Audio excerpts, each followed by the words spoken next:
Vriende, ek wil so een of twee reëlings net deurgee voordat ons by die skriflesing kom vir vanaand. En dit is dat daar, soos ons gisteraand genoem het, aan die einde van die diens, dan is daar soos gebruiklik kollekte vir gesinsorg plaaslik, so by die deure soos ons uitbeweeg. En dan natuurlik weer sop, lekker sop na die tyd, waar ons bietjie kan saamkuier. Ek wil so vinnig ietsie sê oor môre aand, wat ons laaste aand dan sal wees wat ons hier saam is, maar Sondag natuurlik hierdie gemeente Pinksterfees, wat 'n wonderlike viering is, ook van dit wat God deur sy gees doen in ons gemeentes. Môre aand gaan Jaco Botha, Dominee Jaco Botha, hy was gisteraand ook hier, dan gaan hy die woordverkondiging hanteer. Ek gaan so 'n bietjie iets sê in die begin, want Jaco werk baie nou saam met my.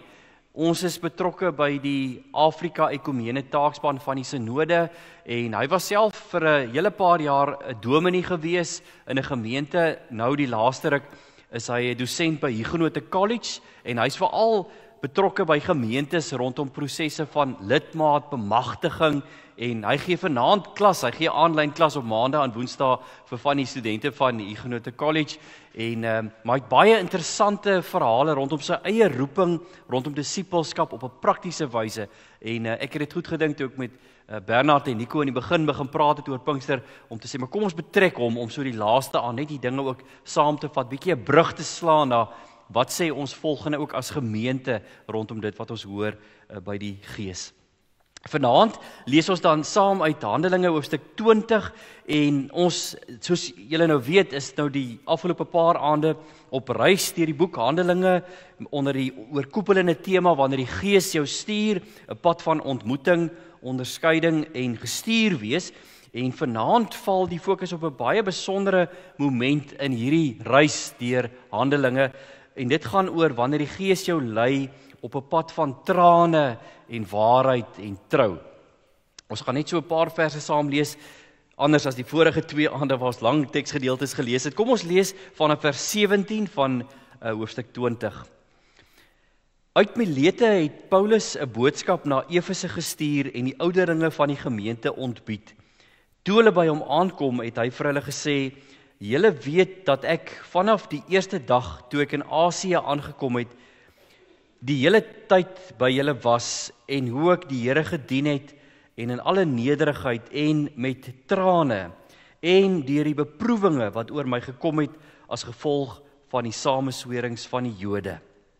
Julle weet ook hoe ek nie nagelaat het om enige iets van dit wat vir julle voordelig is aan julle te verkondig en aan julle in die openbaar en in julle huise te onderrig nie, terwyl ek teenoor Jode sowel as Grieke kragtig getuig het van bekering tot God en geloof in ons Here Jesus.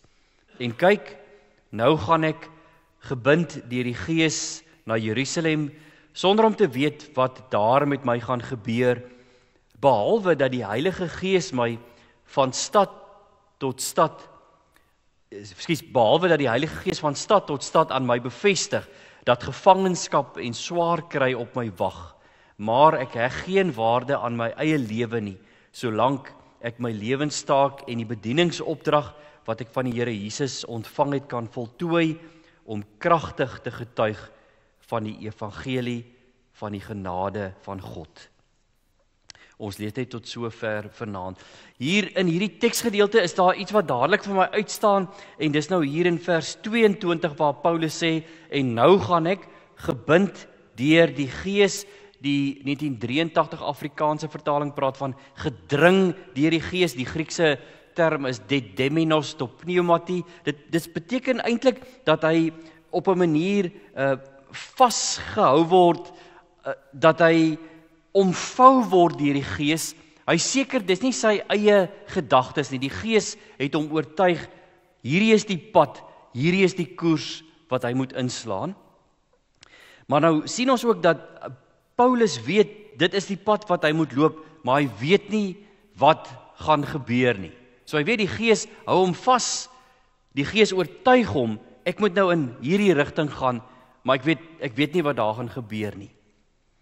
En dit bring my eintlik by die eerste moment wat ek wil uitlig uit die vertolking van hierdie teks, deur te sê dat gehoorsaamheid beteken nie altyd sekerheid nie, maar dit beteken koers Beteken nie altyd as jy gehoorsaam is, gaan jy sekerheid hê oor elke liewe tree nie, maar jy gaan die rigting hê waar jy moet ingaan. En daarom, die feit dat dit nie altyd sinonieme is nie, gehoorsaamheid en sekerheid, kan mens op 'n punt bring waar jy dalk dink, maar is ek nou regtig binne God se wil? Want behoort dinge nie vir my duidelik te wees nie, as ek dan nou ook kan sê, maar ook ek word gedring deur die Gees, ook ek word vasgehou deur die Gees, ek en jy, ons wat bely dat Jesus die Here is, ons het die Gees in ons, kan ons dan nie ook sê, maar ons wil verseker weet wat die rigting gaan wees wat ons moet ingaan. Ek dink veral baie keer by ons jong mense vra baie keer vir mense as hulle op skool is, dan voel dit vir hulle is bietjie by 'n kruispunt. Wat moet ek gaan studeer of later in jou lewe oor 'n lewensmaat? Hoe kan ek met sekerheid weet dis die persoon of waar jy nou al daardie vrae? En ek dink wanneer ons vriende die Bybel bestudeer, dan sien ons dat God deur sy Gees nie altyd vir ons die eindbestemming wys nie, maar genoeg vir ons wys om die volgende tree te gee, soos wat hy hier ook deur sy Gees gedoen het vir Paulus. Miskien is daar iemand wat hier sit vanaand wat baie diep daarmee kan identifiseer. Dis asof die Here sê, maar jy hoef nie alles te weet nie, jy weet dat ek by jou is en dat ek getrou is.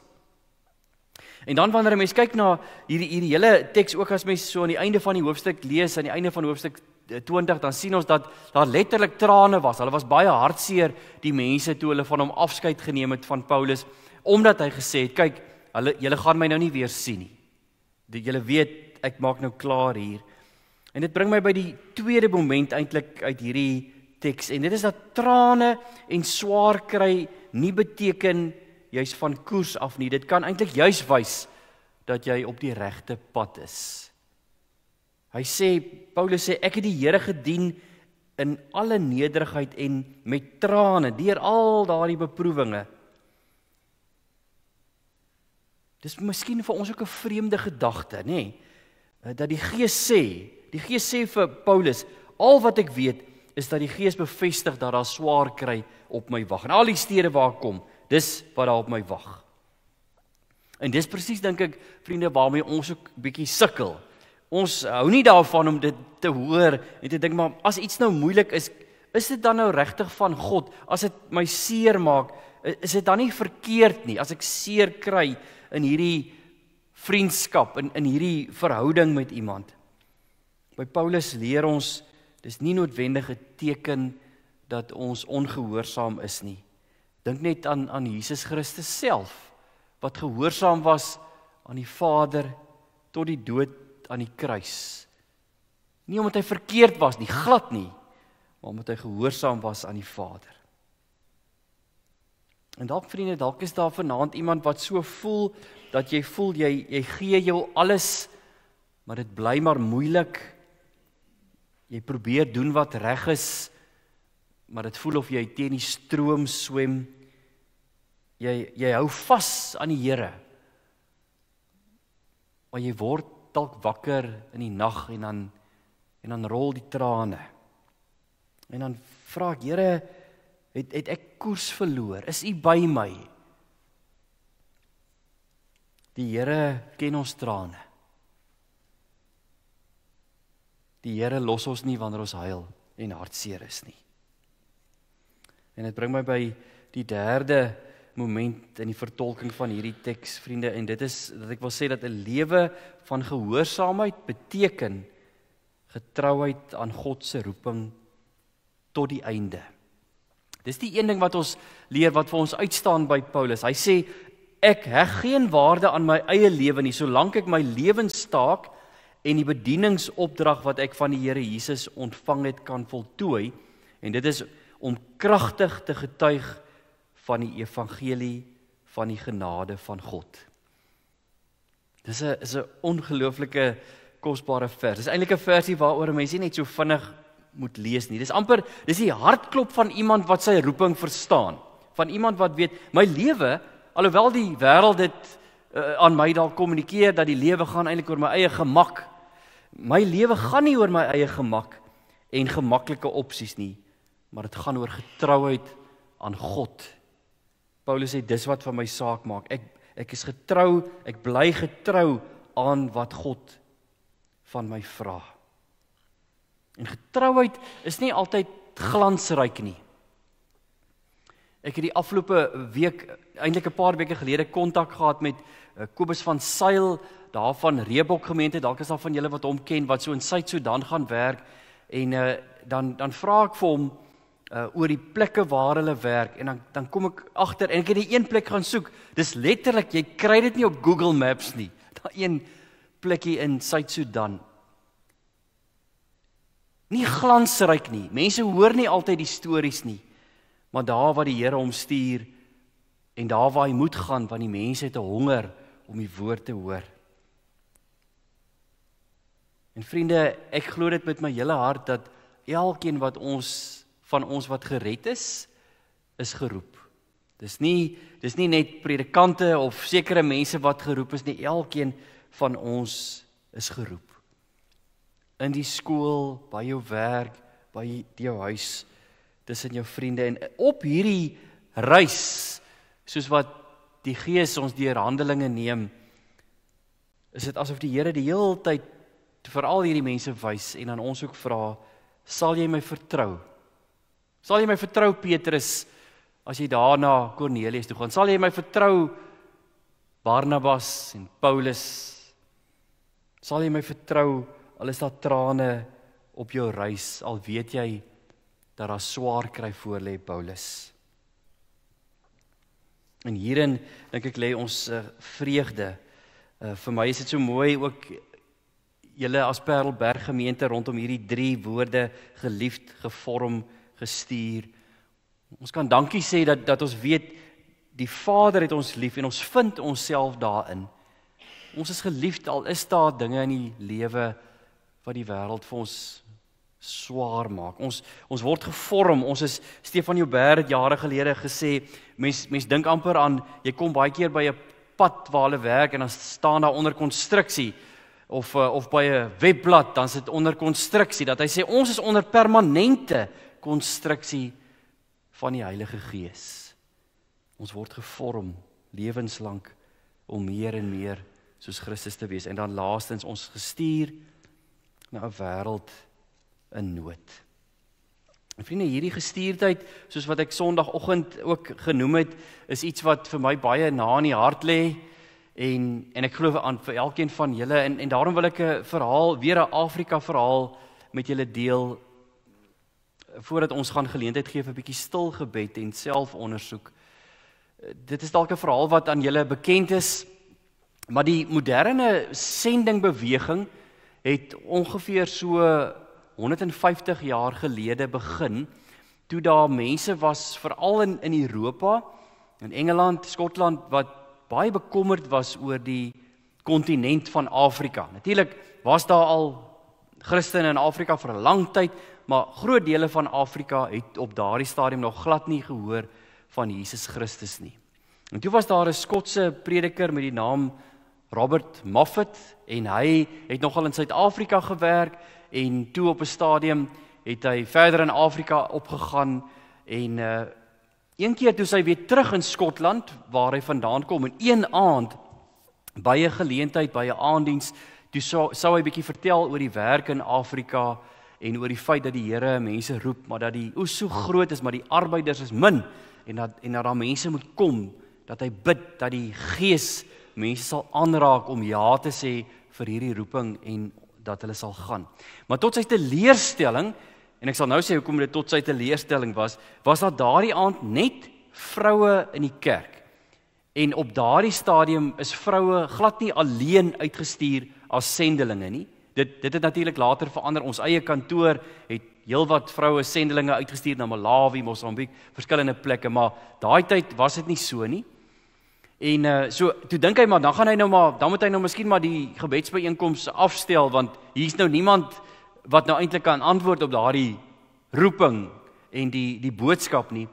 Maar hy hou toe aan daarmee, en sonder dat hy het geweet het, was daar daardie aand 'n jong tiener seun by die orgel, so in die orgelkamer, 'n ou orgelkamer met 'n blaasbalk en dit was die seun se werk om die orgelblaasbalk te beheer, dat die orgel kan speel. En daai seun se naam was David Livingstone. En hy hoor toe die aand hierdie man sê, die Here roep mense en wil graag mense stuur na Afrika, maar daar's baie mense wat nie vir Jesus ken nie. En so het hy groot geword en klaargemaak met skool, uiteindelik gaan studeer, 'n mediese dokter geword, Dr. David Livingstone, en op 'n stadium toe Suid-Afrika toe gekom, en in Suid-Afrika van hier af later verder in die binneland in Afrika opgegaan, en hy was bekend, en baie mense ken dalk die verhale, nie net as 'n dokter of 'n sendeling nie, maar 'n ontdekkingsreisiger, aangrypende avonture en dinge wat hulle beleef het. Maar die verhaal wat my altyd aangryp is hierdie een wat vertel word van dat hulle eendag in 'n land in Afrika was en in die gebied waar hulle toe nou sou hulle vestig, was daar 'n baie vyandig gesinde stam. En die groep mense het hulle so agtervolg in die bosse oral waar hulle gegaan het en hulle hoor toe op 'n stadium iemand bring 'n boodskap dat daardie baie vyandig gesinde stam is 'n wrede groep mense, gaan hulle kom doodmaak vir Livingstone en sy groepie. En toe die een aand toe hulle besig was om kamp op te slaan en gereed te kry vir die nag, het hulle geweet hierdie is nou die nag. Ons het gehoor hierdie is die nag en daai groep mense gaan ons kom aanval as dit donker is, as ons slaap. En Livingstone het soos wat sy gebruik was in sy gebedsjoernaal geskryf, sy gebed vir die dag en hy het die volgende woorde geskryf, dis nou vertaal in Afrikaans toe waar hy skryf, eerstens die datum, dit was die 14de Januarie 1856, toe skryf hy, dit is aand, ek voel baie onrus en vrees vir die vooruitsig, dat al my planne deur die mense wat buite die kamp is, gestuit sal word. En mense sê, as jy nou na Livingstone se joernaal kyk, mense het na die tyd ook gesê, heel wat later, kon jy sien hoe sy hand gebewe het, toe hy geskryf het. Maar dan skryf hy ook, maar Jesus het gesê, alle mag is aan my gegee in die hemel en op die aarde. En kyk, ek is by julle self tot aan die einde van die wêreld. En toe het hy nog heel wat geskryf en uiteindelik geskryf, in daardie wete kan ek rus en kalm wees vanaand. En toe daardie aand, hoe hulle gedink het hulle sou aangeval word, die nag het verbygegaan, die volgende oggend het aangebreek en niks het gebeur nie, tot hulle verbasing, en hulle het in daai omgewing aangebly en uitgereik na die mense wat dan nou so vyandig gesind was teenoor hulle. Die mooi van die verhaal is die Gees het gewerk in daardie mense en hulle het almal tot bekering gekom, daardie hele stam. En op 'n dag het Livingstone met die stamhoof gaan praat en vir hom gesê, toe ons hier begin werk het, toe ons hiernatoe getrek het, het ons 'n boodskap gekry dat daar een aand sou wees waar julle ons sou kom aanval en kom doodmaak. Is dit so? En wat het gebeur? Hoekom het julle nie gekom nie? En die stamhoof was, jy weet, het vir hom gesê, hy's nou jammer om te sê, maar dit is so. Hulle het besluit om daardie aand te gaan en vir Livingstone en sy mense dood te maak. En hulle was op pad en hulle was by die kamp gewees in die donker. Maar toe hulle opkyk rondom die kamp, sien hulle toe, daar staan 47 krygssoldate met swaarde. En hulle het omgedraai en weggehardloop, gedink, maar ons kan nie hier ingaan nie. En Livingstone het nie geweet wat om te maak daarvan nie, maar hy het dit maar in sy hart bewaar. Hulle het nie soldate gehad vir hulle beskerming nie, hulle het nie manne gehad wat saamgegaan het met swaarde nie. Heel wat later is hy op 'n dag in Skotland en hy vertel by 'n kerk van sy ervarings in Afrika en hy vertel spesifiek van hierdie geleentheid wat daardie aand gebeur het, die 14de Januarie 1856 en van die gesprek later met die stamhoof en van die 47 krygssoldate met swaarde rondom die kamp, wat hy glad nie verstaan het wat dit beteken het nie, maar dat die Here hulle bewaar het. En aan die einde van die erediens kom daar 'n man na hom toe, wat in die kerk gesit het, met sy gebedsjoernaal, wat hy self gehou het, en hy sê vir hom, Dr. Livingstone, ek wil net seker maak, jy het gesê daai datum, dit was die 14de Januarie 1856. Ek wil net vir jou wys, hierso in my gebedsjoernaal, het ek geskryf by die 14de Januarie 1856, Daar was daardie aand 'n groep mans hier in hierdie kerk om vir jou te bid. En ek het nog hier bygeskryf, ons was 47 manne bymekaar.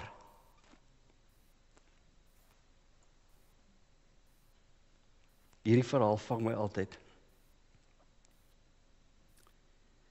Vriende, hierdie is regtig God se werk. Dis die Gees se werk. Die woord wat sê, bid gedurig, bid sonder ophou. Want die Gees werk, wanneer 47 manne in 'n kerkie in Skotland bymekaar kom om te bid en 47 krygssoldate staan met swaarde rondom 'n kamp in Afrika, dan is dit die Gees van God wat dit doen. En ons moet nie ophou bid omdat dit die lewe swaar is of moeilik is vir ons nie. Dit was vir Paulus baie moeilik. Dit was vir Livingstone baie swaar. Ek het glad nie hierdie verhaal geken nie. Ek het dit verlede jaar in Kenia gehoor toe ek in Nairobi by 'n geleentheid was waar 'n spreker opgetree het en dit het hulle so aangegryp, die Keniane. Hulle vertel dit oral. En toe het ek dit gaan opsoek en gesien, maar dit is so. Dit is een van die goed wat met Livingstone gebeur het. 'n Getuienis van antwoord op gebed. En vir die Pinkstertyd is die tyd van die Gees, is die tyd waar ons vir die Gees sê, waai deur my, waai deur ons gemeente. Gee vir ons gemeente die moed en die dapperheid om in die naam van die Here Jesus voluit te leef in ons gemeenskap. 'n Verskil te maak daar waar daar nood en seer en pyn is. Net vanaand weer gehoor vooraf toe ons hier gebid het van iemand wie se geliefde familielid vandag aangerand is. Bid vir ons beskerming van ons mense, dat die Here sy hand oor ons sal hou, dat ons na mekaar sal kyk, maar dat ons sal weet in hierdie land en in hierdie wêreld met al die pyn, is ons nie geroep om weg te hardloop nie. Weet ons eintlik, soos Paulus sê, dat daar dalk swaar kry wag. Maar God is getrou, hy is in dit met ons al die dae tot die volëinding. Mag die Here ons regtig op ons knieë hou, dat ons sal bid, vir mekaar sal bid, sal bid dat die koninkryk sal kom, dat die Gees in en deur ons sal werk. Ek wil geleentheid gee vir 'n oomblik van stil gebed, waar ons net 'n bietjie oor ons eie geloofsreis, dalk net ons hart oopmaak voor die Here en sê, Here, U sien my nou. U sien my nou raak in hierdie kerkbanke sit. En dan dit wat in jou hart is, sê dit vanaand vir die Here. Sê dit vanaand vir hom. En as dit na so rukkie 'n paar minute verby is, dan sal ek vir ons voorgaan in gebed.